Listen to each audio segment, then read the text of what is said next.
Hey, what's going on YouTube? Will here from All Electric, back again with another video, and today I have the Ariel X-Class 52 volt. I guess it's an e-bike, even though it looks more like an electric moped. In this video, you are gonna get an unboxing and my complete review after testing this for several weeks. Let's jump right in.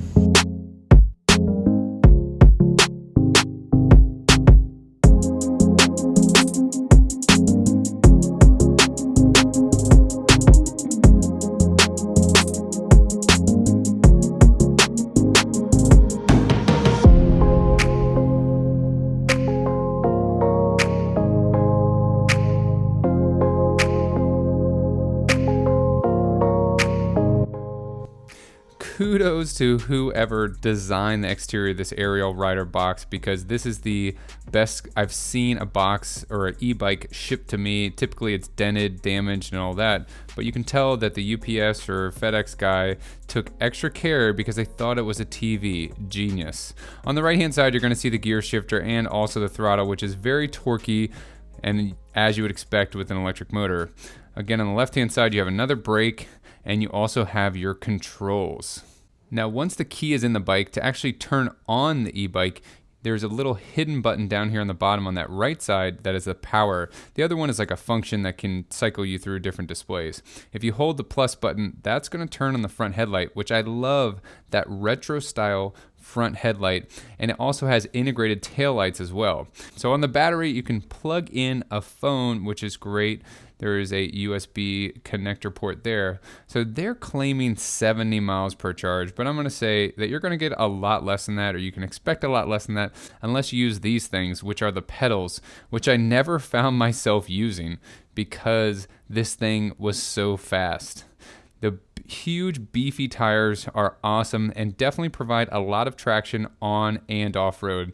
Full front fork and rear suspension as well, so this makes it a full suspension. I guess it's a moped, e-bike, whatever you want to call it. But I think the design is awesome. I love the hard look of it, the moped-esque design, but I'm gonna let you decide what you think of the design, and here's what my wife said during the unboxing. That's interesting. Oh, you don't like it? Silly. Wave.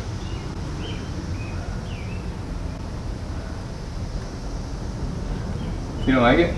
No. Why? It looks stupid. Seriously?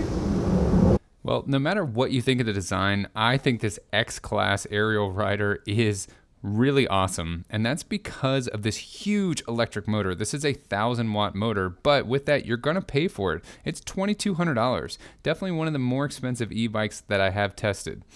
Now, while this is a little bit more expensive, you get a ton of power in this rather small package. I'm about 6'1", and I would say that it fits me pretty well. The only thing that it doesn't fit me well with is when I'm actually pedaling, which why would you ever pedal this thing? It has a throttle.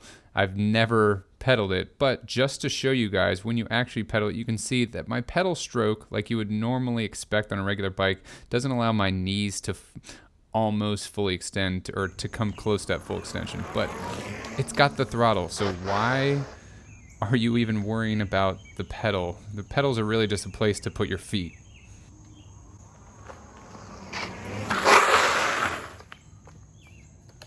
Yeah, so this definitely has a lot of power, and they definitely put a fair amount of money into the parts as well, so including the pedals, the chain, and the brake system, which you'll need because this thing has some speed.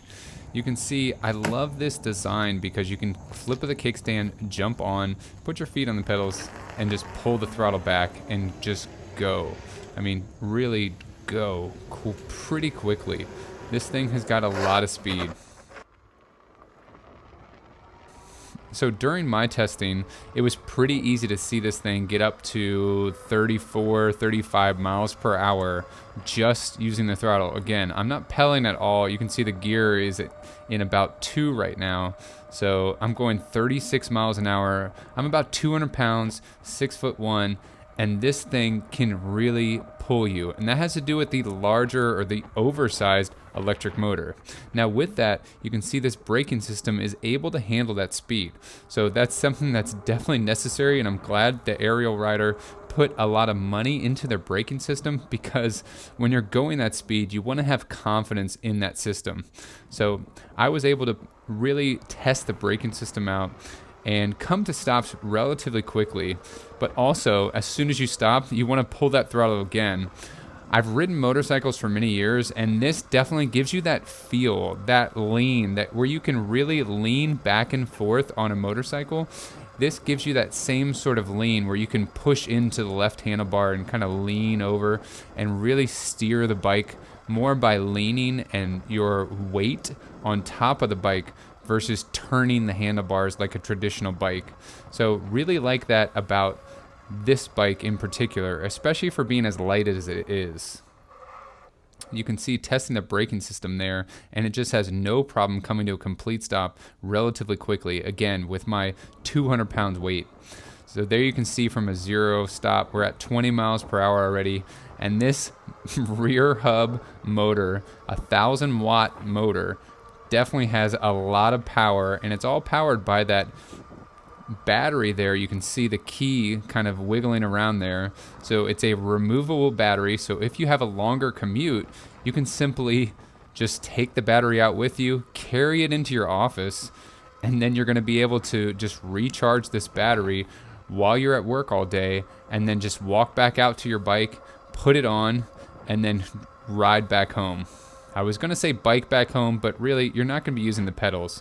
At least that's not my case. The whole time I've tested this bike, I really haven't used the pedals at all. I showed you earlier in the video just kind of the cadence in terms of the motion of my legs going around, because it's definitely not comfortable to pedal. So make sure you plan your trips out appropriately, because you definitely don't want to be running out of battery. While you can pedal this thing, it's going to be really uncomfortable to pedal this thing without the battery. Let's say if the battery dies or you run out of juice, it's going to be really uncomfortable to pedal this thing for an extended period of time.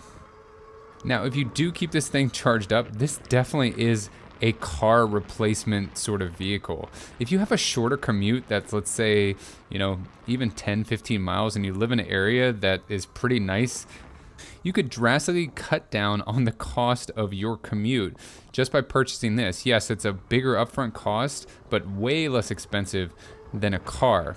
If you're interested in purchasing one of these, I'm going to leave a link down below in the description. I hope you guys liked this video. If you did, please give it a thumbs up. Thank you so much for watching. Make sure you share this video with a friend, and don't forget to hit that subscribe button. As always, I'll see you guys in the next one.